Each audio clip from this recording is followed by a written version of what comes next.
Welcome to the Top Texas Lawyers Podcast. This podcast is brought to you by the law firm of Abercrombie and Sanchez, PLLC. You can find us on the internet at astxlegal.com or by calling 1-888-981-7509.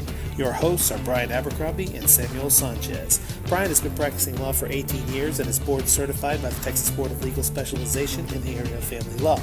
Sam has been practicing for 13 years, is licensed in both Texas and Florida, and is a certified mediator.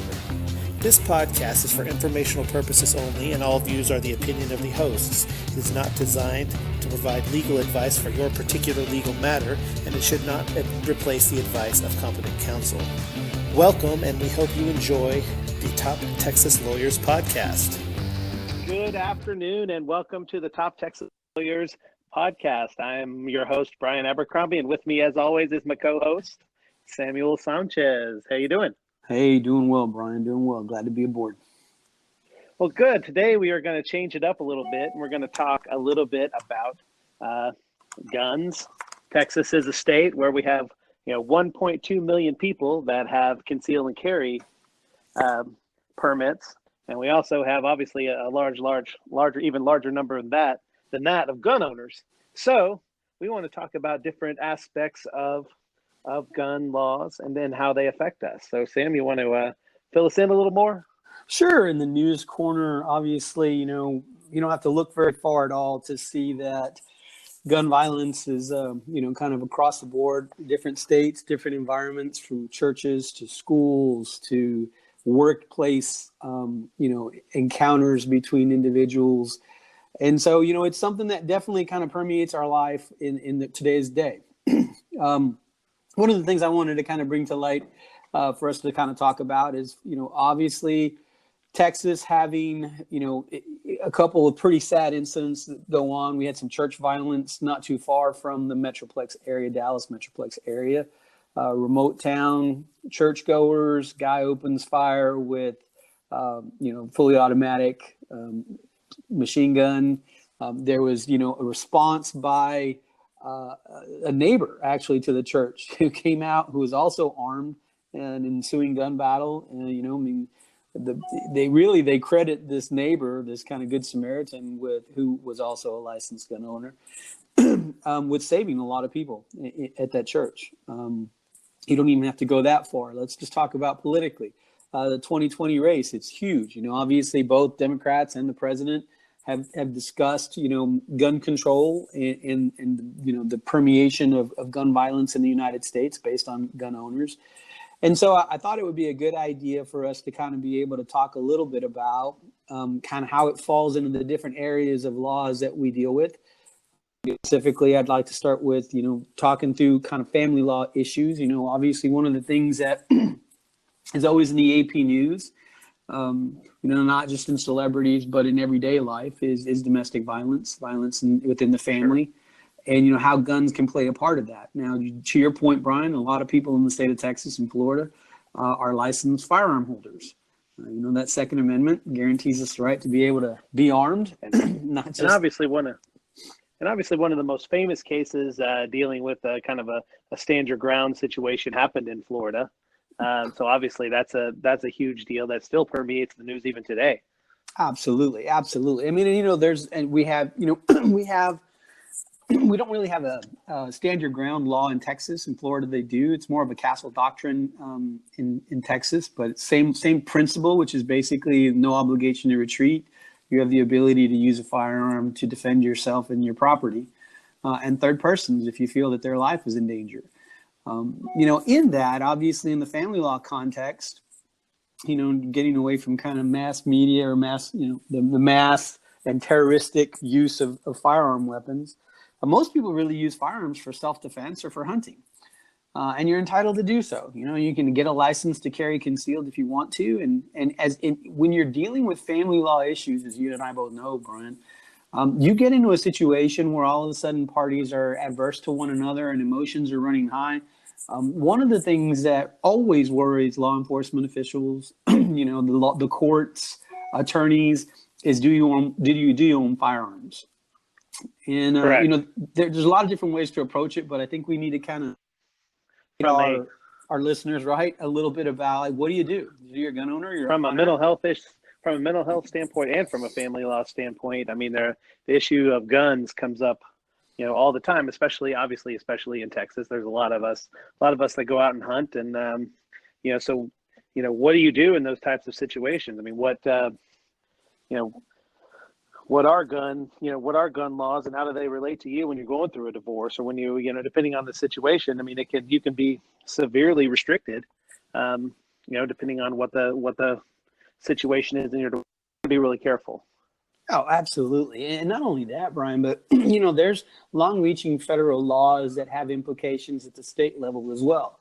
When the Brady law was passed in relation to gun restrictions and how, implications associated with potential protective orders or restraints against possessing firearms, it was far-reaching. And one of the things in Texas specifically, what a lot of people don't know, is these temporary restraining orders. A lot of times, court, depending on your jurisdiction, you may have what's called a standing order, which is that a court is going to, have signed into effect for all the family law courts or courts in general, an order that remains in place at the inception of filing a case. Those usually contain a litany of restrictions, right? Don't destroy evidence, don't make huge withdrawals, don't, have any kind of family violence during those encounters post-filing. But the other implication in relation to gun laws under Brady is possession of ammunition, even potentially sometimes possession of completely protected and, in a safe, vaulted away firearms. It can be a violation of those orders. And so people need to be very careful and really pay attention to what's in those standing orders or in a temporary restraining order and its effect under Brady. Yeah, that's true. I mean, especially if there's been an allegation of family violence, or, you're dealing with even an agreed protective order, you can run into hot water just from owning a gun or having a gun in your possession, even inside your home. Absolutely true. And, there's a lot of liability that's associated, unfortunately, with, gun ownership that people don't even really understand. As an example, let's just say you haven't even filed yet, but you're contemplating filing. And you say, well, okay, maybe we're separated. All the firearms are with me. Can it affect a potential custody situation later on in the future? Absolutely, it can. What are aspects of, gun ownership that can potentially impact a family law proceeding? Just owning one is an example and failing to secure it. There's both civil and criminal liability for you not having it properly secured, either in a gun safe or, with gun locks, however it is, the mechanism that you want to use to secure it. But, kids come over, their friends come over, somebody finds that weapon, starts playing around with it, somebody gets injured, tremendous amount of liability associated with that. And I guarantee you, if you're in the process or throes or potentially in the throes of a divorce, it's going to kill you, Brian. And let me just preface this by saying, neither Sam and I are advocating against guns or anything like that. We were just trying to discuss the pitfalls. I mean, the Texas and the U.S. Constitution obviously both permit you the right to keep and bear arms, should you so choose. And both of us are gun owners ourselves. So, obviously we are pro-gun. But I think the whole purpose of this podcast is to give you information on gun laws and where you might unknowingly, run into some kind of liability or potential problem, and then you may not even realize it. So when you're dealing with the family law cases in particular, you have to be very, very cognizant of these things, because anything can affect that case. Absolutely. And, really to your point, obviously we're firm believers in the Constitution. We wouldn't be lawyers if we weren't. And the Second Amendment is an important facet of that. But we both know that, a failure to prepare or failure to understand the obstacles that are in front of you can a lot of times be the difference between winning the case and losing the case. And so people really need to kind of understand the restrictions that potentially come around and the implications of gun ownership, so that they can properly prepare, not only for themselves, but for their family. Not to tell too many war stories, but at a firm I used to work at, we had a case where there was a mental basically it was a divorce case where the wife was alleging some pretty serious mental health issues we were representing the husband, and the husband was an avid gun collector, and he had hundreds of guns, and the judge ordered the lawyers in the case to take charge of the guns until the case was. So at my office, we had about 250 different types of rifles, shotguns, pistols. We had an entire gun collection that we had to allocate a closet where we had to lock it up and secure it. And we had to have, sheriffs come help us move all the weapons into the office where the judge ordered us to secure those weapons. So, there are situations where judges, they look at when there's mental health issues mental health allegations being made, or obviously protective order, family violence type issues. You may have a situation where you have to get rid of that handgun, or you have to at least put it with somebody else or secure it somewhere safe where it can't be accessed for the remainder of the case. Agreed. And I think, you're going to always see that courts a lot of times are going to err on the side of caution. If somebody raises that issue, a lot of times they're going to want to get ahead of it. So you're going to want to have a game plan if you anticipate going through a divorce or, having a custody proceeding, to make sure that if you are a gun owner, a gun possessor, that you're going to make sure those are secured and you have a good plan for should something like that happen, what you're going to do. The other thing is the value of these guns. I mean, there's a lot of guns that are very, very valuable, and guns, I don't know if this is an indictment on our society or not, but guns tend to not go down in value. They tend to go up. So unless a gun has just been completely mishandled or, completely, left without any kind of care at all, most of those guns are going to go up in value. And so there is a guide that will give you, the valuation of guns. And, that can be an item in a divorce case. I had a divorce case recently where we had to divide 5 very, very expensive Italian shotguns that was worth thousands of dollars. So yeah, absolutely, Brian. Absolutely. And that's a great point, because kind of transitioning from, well, let's say we're not going to get in trouble for having them, to your point, they can be worth a lot of money. And a lot of times people will overlook that. If you're not the hunter in the family, you're not the person who's, really interested in possessing or having firearms, you just can kind of look at it and go, well, I don't really have any interest in that. Not really an understanding that there could be thousands upon thousands of dollars tied up from the community estate, or potentially, that could be separate property if they were inherited or gifts, that can absolutely affect the division of the estate. And somebody may just want to say, well, you know what, they're probably worth the same amount as my shoes or my boots or whatever it is that they want to trade for them, and not really understand the value. So it's definitely something you want to know, kind of understand, categorize, and keep in the conversation. So let's back up and say, let's start out with who can own guns, and what kind of guns can they own? Sure. So obviously in Texas, anyone over the age of 18 can possess a firearm. Children are also entitled to utilize firearms. They can even own them under the guise of property that are in control of their parents. So as long as their parents are in control of those, they can absolutely own a firearm. For instance, as an example, a lot of children who are raised in rural areas or hunters families, they all have and possess, firearms, but through their parents.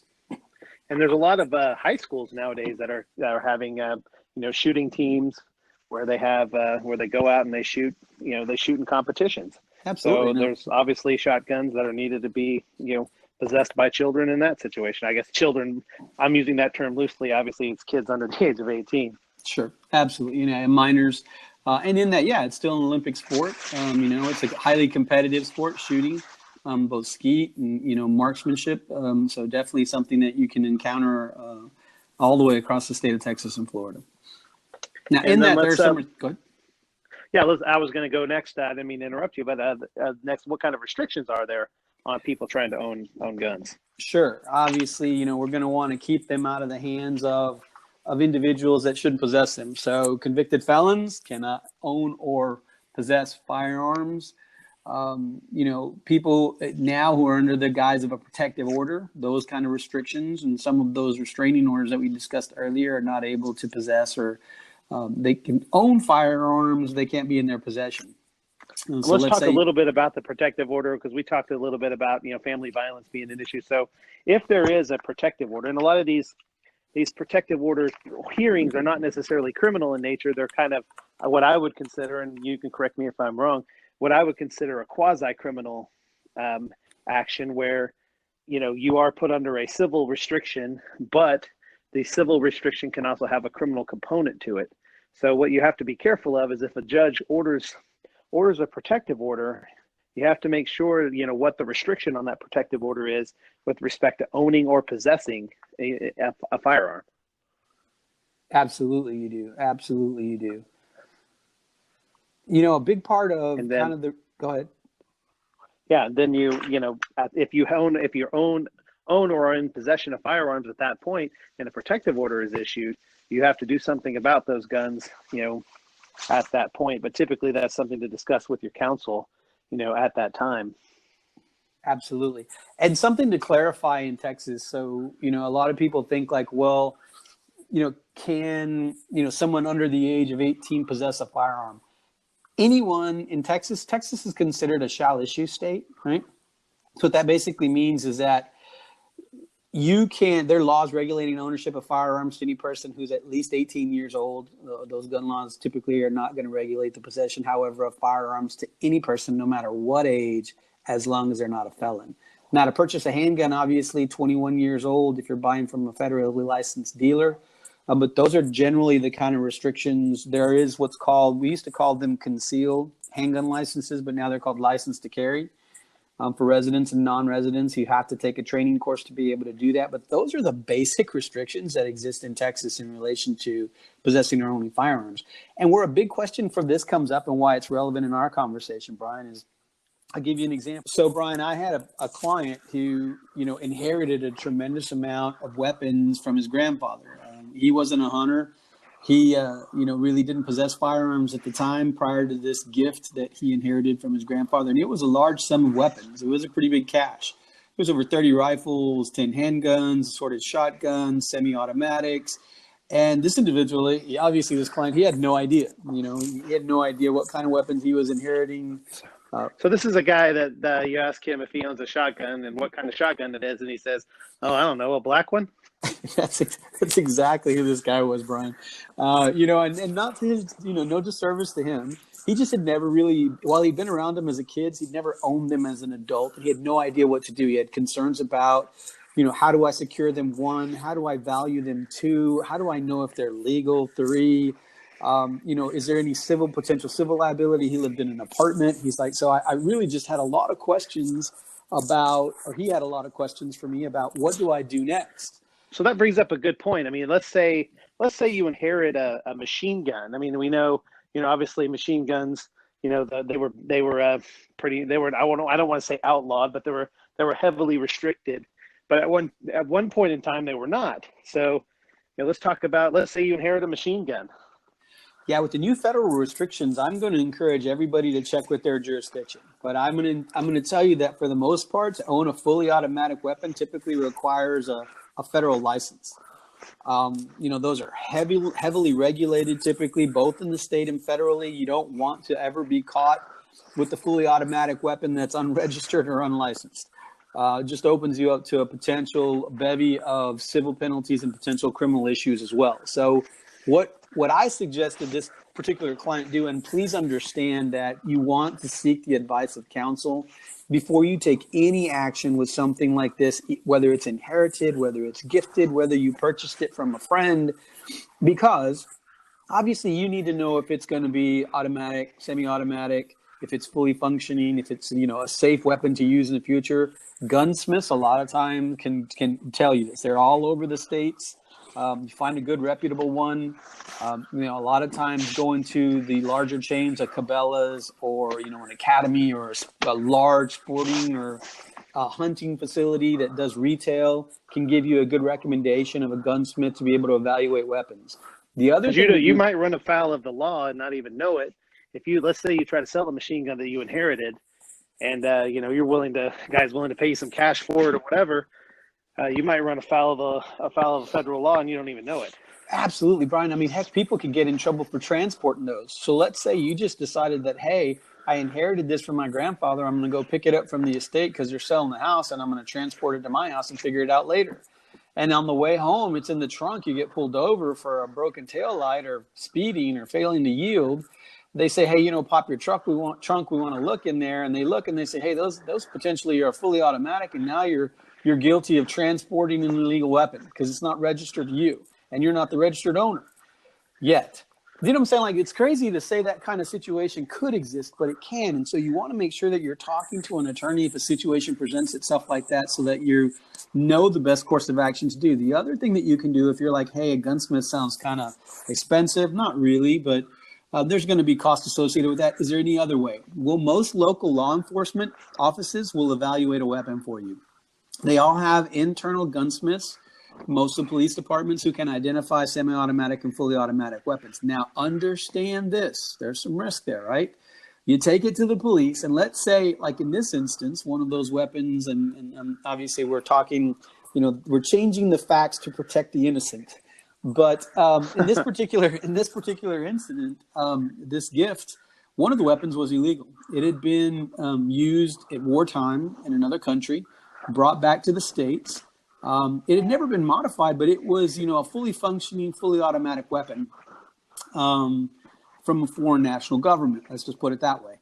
And so when it got evaluated, the police said, hey, you know what? There's no serial number because there's weapons that are made different than weapons that are sold and distributed in the United States, how they categorize them, whether or not they can be identified to an owner. And if a country is producing weapons for wartime, let's say it's a country that's say losing the war, they might just be cranking them off the assembly line and with no serial numbers, no ownership, no way to track it, whether it's been used, purchased, transferred appropriately. Anyway, so this particular weapon, because they could not verify, and it was in violation the way it was, not modified, but the way it was fully functioning, it was seized by the police and not returned.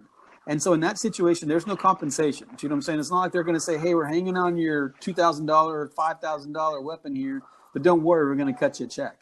No, that particular item is lost. So again, it's helpful to know, kind of have a strategy and be able to evaluate these things and make a smart decision if you run across a situation like that. Okay.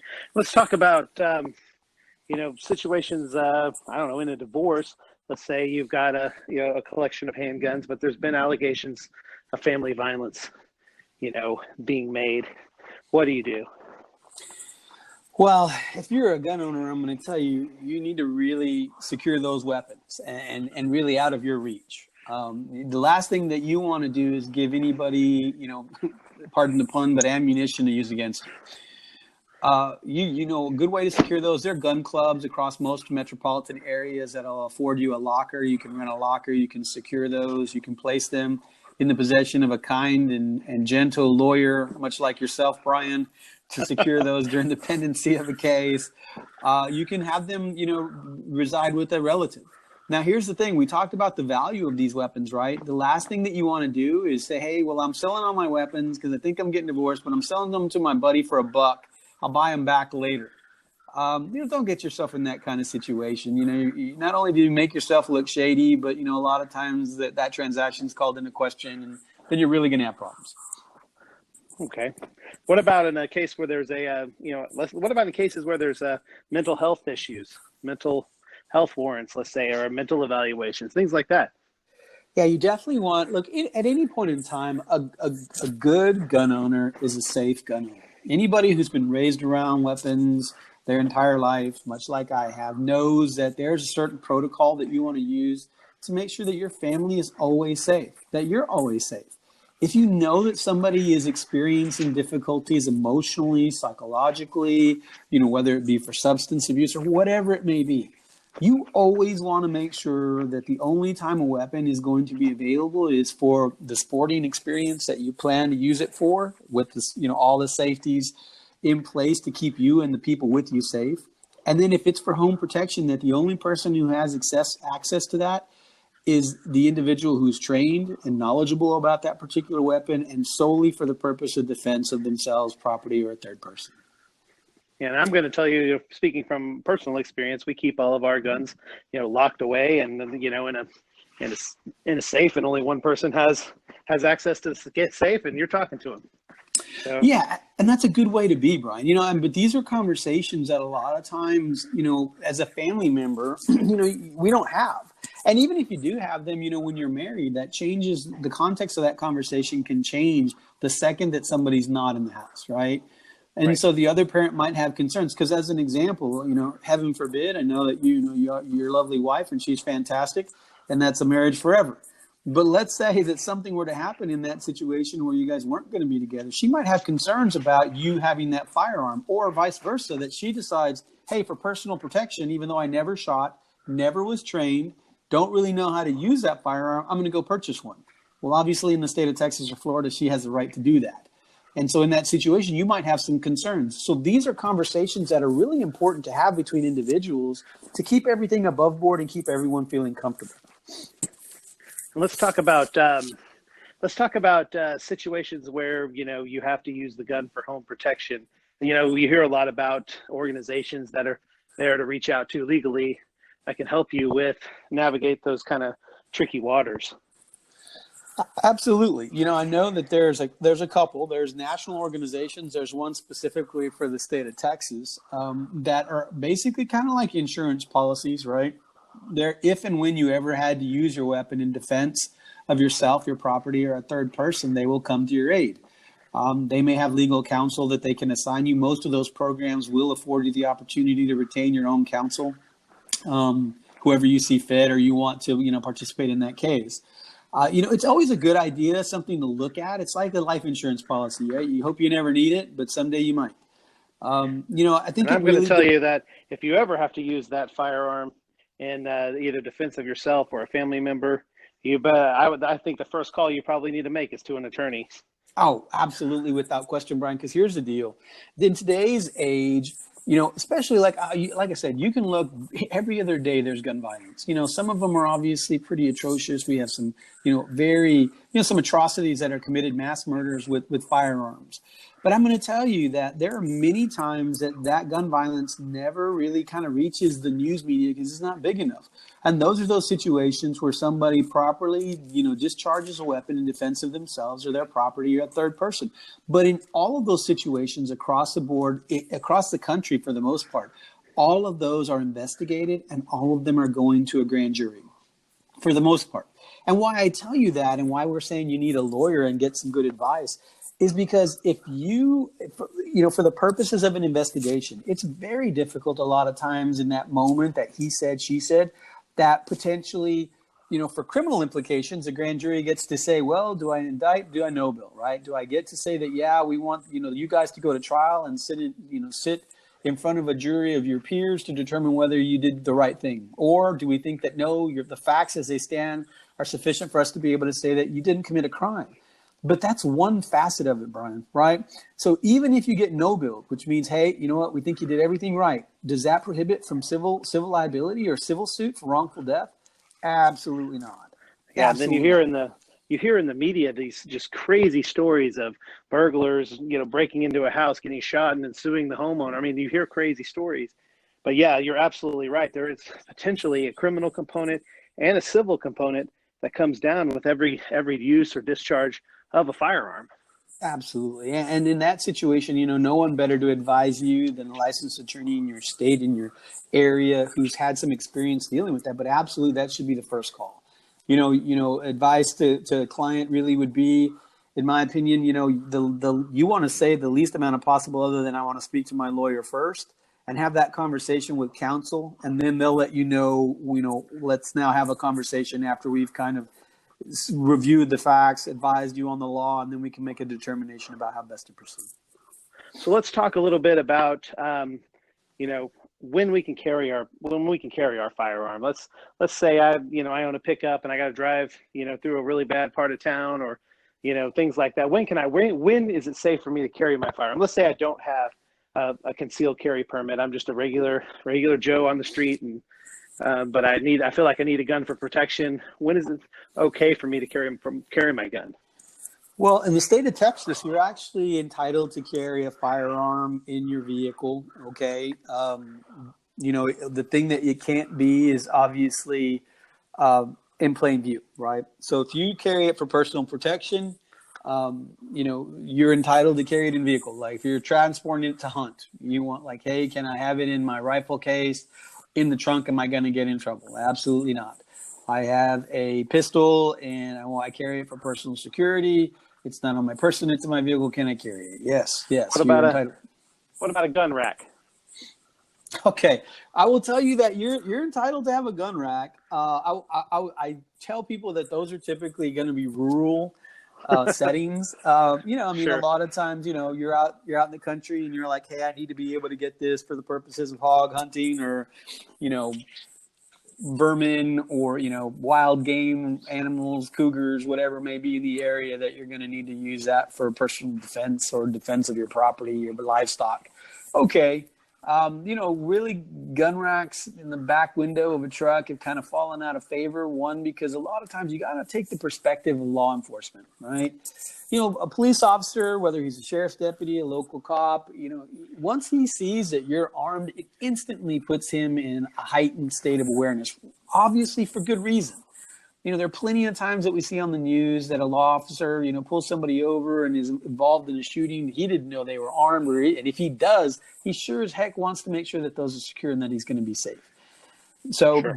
best way to transport those type of weapons is going to be, in a secure environment, usually a case. But you can absolutely continue that for personal defense. Let's go back to my guy driving through the bad part of Houston with a gun in his car.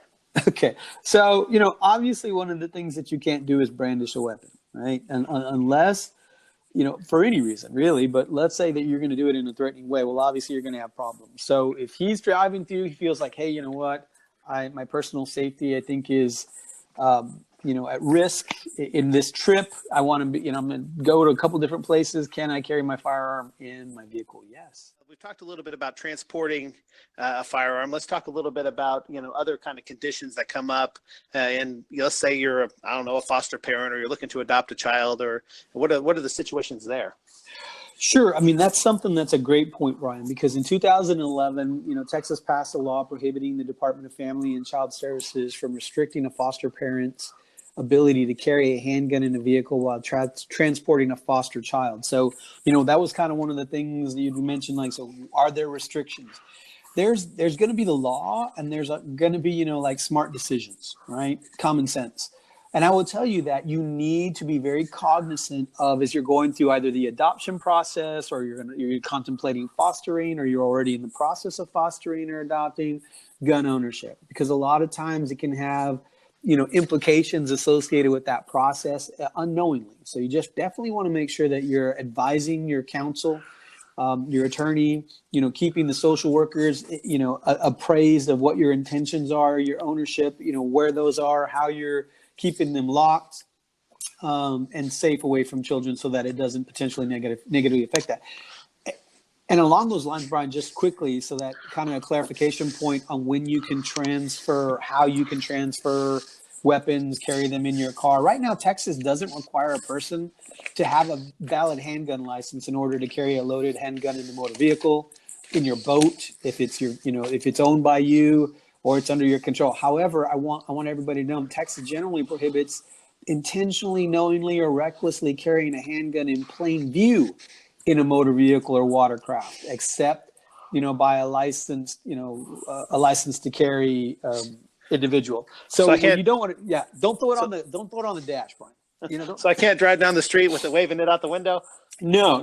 Where a lot of people get concerned is they're like, hey, well, it's under my seat. Am I going to get in trouble? No, you can have it underneath your seat. What you can't have it is in the seat next to you, fully exposed. You're going to get in trouble. And it's definitely not a good idea to hold it up whenever somebody cuts you off on 610 when you're trying to get home after a long day. Definitely not. Good way to go to jail. One other thing on that line, Bryan, just so that you know, is if you're a teacher, right? So one of the things that Texas law also prohibits is intentionally, knowingly, or recklessly possessing or going with a firearm on passenger transportation of a school, right? So you can't have guns in schools. Although there are some exceptions for teachers now, whether or not they can keep firearms in their vehicles, can't have it in the school. So whether you have an LTC, that license to carry, and you think, I'm going to go have my kid's picnic, don't do it. Don't do it. You can't get on the bus. You can't do it. There's laws that came out in, like I said, 2015 and 2016 that prohibit districts from preventing concealed carry. 2015 and 2016 Texas law that generally prohibits K-12 school districts from preventing concealed carry license holders from keeping firearms or ammunition locked privately in their vehicle. Okay, but they can absolutely keep you from carrying it on the premises or in a bus. So be very careful about doing that. And Yes, what in about if I have Texas, to drive through a school zone or go to a bank or nope. things like that? All right, so let's talk about open carry, because in Texas, there is an open carry law. Open carry basically means that you're entitled to carry a weapon, much like in the Wild West, so long as everybody can see it and you're not attempting to conceal it, okay?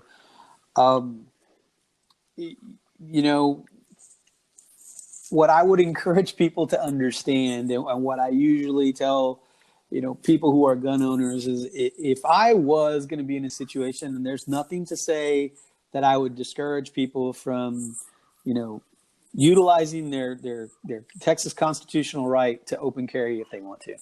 It puts people in a very awkward position who don't open carry. And additionally, if there was that type of situation, I try to tell people, well, you're probably the first person who's going to get targeted in that situation. Now, that's a personal choice, but you do have that right. Now, the license to carry is a license to carry concealed.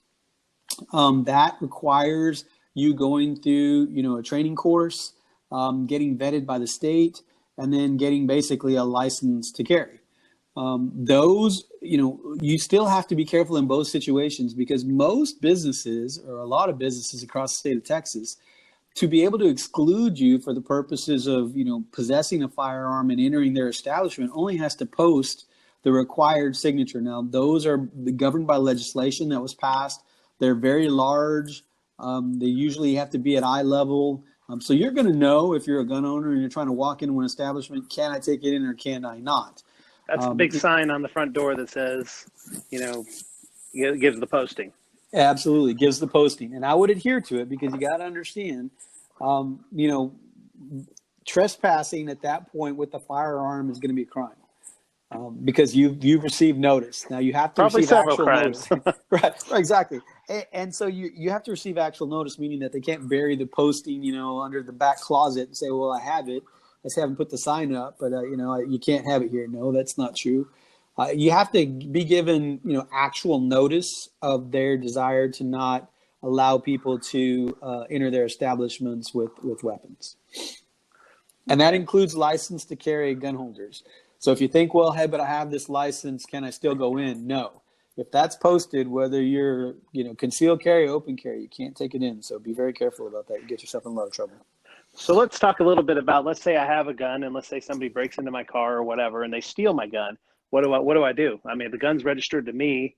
Do I just say, oh, well, I lost it, it's gone?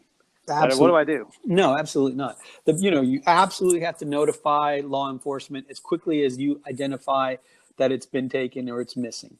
The reason being is, obviously a lot of times crimes perpetrated, are using stolen weapons. And the last thing that you want is to open yourself up to a criminal investigation because you didn't report it. Failure to report a firearm is stolen is also typically I think it's a Class B misdemeanor, but I would tell you it's a crime in most jurisdictions to not report when a firearm is stolen. So you definitely want to get, as soon as you find out, let local law enforcement know. Try, always keep track of your serial numbers on firearms. If they're a registered firearm, obviously the place that you purchase it is going to keep track of that as well, should you ever lose that information. But this is good, handy information for not only you, but for your insurance company, because you're probably going to want to file a claim so that you can recover the costs associated with being able to repurchase another firearm. Let's talk a little bit about if I want to sell my firearm. Let's say I get them all valued and they're worth a lot of money. Let's go back to the guy that inherited a bunch of weapons. Let's say they're normal guns, but I don't have a use for 200 guns. I'm going to sell some of them. What do I have to do in that situation? Well, the one restriction I would tell you is always make sure that you know who you're doing that transaction with. Okay. There are weapons that are going to be sold. You can sell them obviously to a licensed firearm dealer, which is probably the safest bet. You can sell them to other individuals, but you got to know that, you cannot, transfer ownership of a handgun to anyone under the age of 21. So that's a restriction in the state of Texas you want to make sure that you're aware of. But not only that, you want to make sure that, one, if you do decide to sell that those serial numbers are removed from your ownership, right? And so there's a process that you definitely want to go through in relation to making sure that wherever your jurisdiction is, you ensure that serial number is transferred from your ownership to the new gun owner's name. Okay. All right. Well, do you have anything else? Because obviously we could go on for hours and days on this topic, because there's obviously a lot of it touches a lot of buttons, and there's obviously a lot of nuances, and a lot of gun cases are typically very, very fact specific. And yeah, I would absolutely agree. I mean, there's some laws that have changed recently, September 1st, as a matter of fact, in relation to gun laws. So make sure that you reach out to counsel if you have questions, so that you can understand, hey, what has changed? What do I need to know? Is there anything specifically that I need to be made aware of? I would tell you, just as a general overview, obviously, where guns can be carried is still a big topic of conversation. The open carry legislation from 2015, make sure that you're aware of it. It's so far being upheld, but you definitely want to know that as of September 1st, any handgun owner without a license can carry a gun openly or concealed for a full week after a state or federal disaster zone is declared. Obviously, that came from Hurricane Harvey. You lived through that one, Bryan. You know how things can go crazy, right? Sure. And so in that situation, that's a really important change in the law that I think people need to be made aware of. Anytime there's tornadoes, anytime there's hurricanes, anytime there's something that Texans may need to be able to arm themselves to protect their property individually or a third person, they can do that. The other thing that came up that I would just let people know, because sometimes people get freaked out, they go to houses of worship and they're like, hey, you know what? A lot of churches, obviously, because they've been victims of gun violence, have hired personal security forces to kind of run security at their locations. One of the changes was that now those can be done in-house. So that was based on that 2017 Sutherland Springs shooting, the church that I was talking about near the Metroplex. But so that's something that if they give proper notice, obviously you have to be notified. They're definitely something that they're available to churches as well, to houses of worship. Other than that, Bryan, I mean, we touched on a lot of different things. I would tell you that, one of the things in parting I would encourage people to do is, incorporate these types of weapons in your estate plan. Okay. Incorporate them into your will. Think about who you're going to give them to. I always think back to that client that inherited all those guns.